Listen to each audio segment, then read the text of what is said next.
Hey everyone! In this tutorial, we will help you reset your AppLock password on WhatsApp step by step, whether you forgot your screen lock password or want to set up a new one.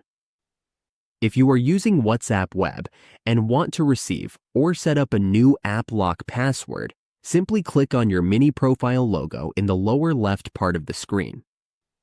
After you click that, go to Privacy. This will bring you to the AppLock options. You will see the AppLock options in the lower part of the menu. Once you click on this, you will be asked to enable AppLock.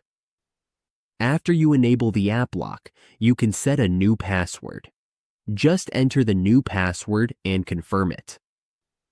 By enabling and disabling this AppLock, you will be resetting the password of your AppLock in WhatsApp. This tutorial will help you to reset or remove the AppLock password on WhatsApp Web using your browser and linked WhatsApp account settings.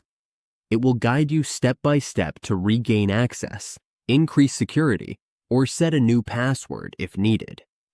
Once you have finished, click OK to confirm. Now you have a new password on your WhatsApp. Now you know how to reset the AppLock password on WhatsApp Web.